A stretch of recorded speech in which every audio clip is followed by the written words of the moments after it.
welcome to another edition of Small Yard Big Pool Dreams, brought to you by hollywoodfrodo.com. I'm going to talk today about tiles and pavers as I take you through our process of putting a built-in swimming pool in our small little yard in Southern California. So tiles and pavers, two things that a lot of times you don't give a lot of thought to in the beginning.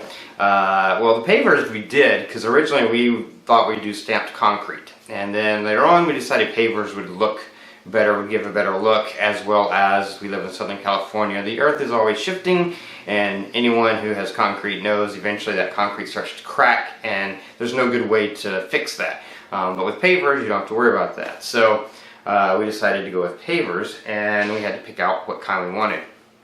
So there's that, and then the other thing is tiles. Tiles that go around the border of your pool. Every pool just about has them, and there's a lot of options. So with pavers, we had the choice with our pool builder of any of the standard Belgard pavers. So we looked at a lot of different styles, a lot of different types.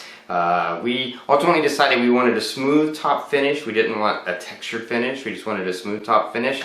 And the color we went with is a color called Montecito. It's kind of a tannish yellowish, maybe a little bit of grayish, yellowish color. You can see the photos and or the images and see what it's like. And Belgard has that color in a lot of different styles. But the style we decided to go with was one that has that smooth top, but then also has 6 different sizes. And they have patterns where you use the bigger sizes, patterns where you use the 3 bigger sizes, patterns where you use the 3 smaller sizes, or the one we chose is a pattern where you use all 6, the big ones and the small ones.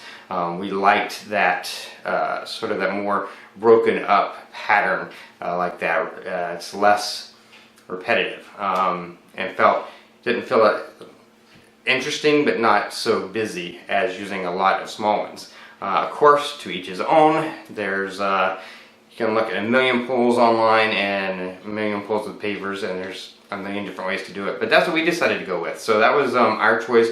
We thought the color would look really good with that deep, rich blue color that we ultimately decided on with the pool. We thought that would look good. And then we had to pick tiles. Tiles was frustrating.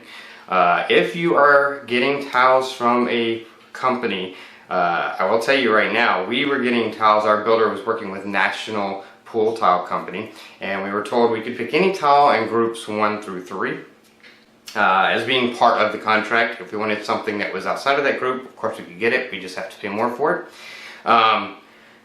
And we decided to go to National Pool Tile Company because they have a warehouse in Anaheim. So we went down there, and it was just a mess. First of all, the tiles were just everywhere. None of them were marked as being what group they were in. And then they give you this piece of paper that has a list of all the names of the tiles in group 1, all the names of the tiles in group 2, group 3, and then all the other groups. But then you go look at them on the walls, and there's nothing, a lot of them weren't named, so you couldn't find the name to then find it on the paper. It was horrible. And you might think, well, why didn't you just look online to begin with? Well, we did, but when you looked online, it was kind of the other way around. Everything was there and the names were all there, but they weren't in groups. I don't know why they're not in groups online. It seems like that would be an easy thing to do. Nor was there a link on their website to just download a PDF that would, list the groups like what we got when we went down there.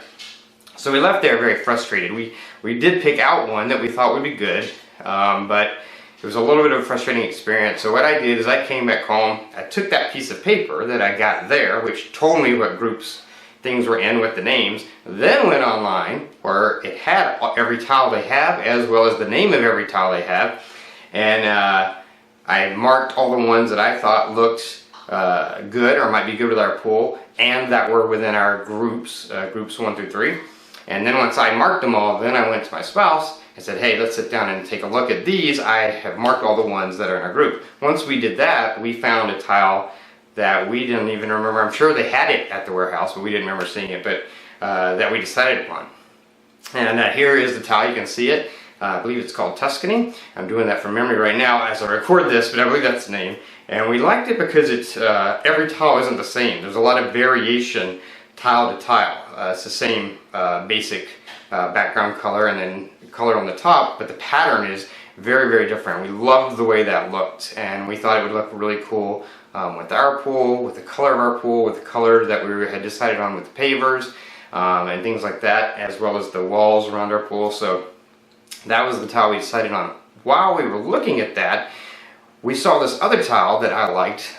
Most glass tiles are not in group 1 to 3. Glass tiles are very expensive, I found out, and they are in other groups. But there was this one glass tile that I found that not only was it a glass tile, not only did it look really cool, but it was like this brown, bronzy color, and I love stuff that's kind of a bronze, copperish kind of color. And it looked really cool, and I had suggested that as possibly being our tile. We decided not to use that as our main tile, but we thought that could be really cool on the steps of our pool. Originally we weren't going to do any tile on the steps, but once we saw that, we thought having 2 rows of that on each of the steps, just as an accent, would look really cool. So ultimately we decided to use that tile to go on the steps and use that as an accent tile. So that was the process we went through, picking out our pavers and our tiles. You know, it's hard because all of this is in your imagination. You can't really see it, the finished product. You don't know what it's going to look like. You're trying to guesstimate what's going to look good together. But you do the best that you can, and I think as long as you put the time in, really think about it, no matter what, it's going to look good and you're going to be happy with it. But that's what we decided to go with, and of course we'll know for sure in 2 months if we made the right decision. But that's the process we went through for tiles and pavers. Anyway, that's it for this episode. Come back for the next one. Should have it up in a couple of weeks.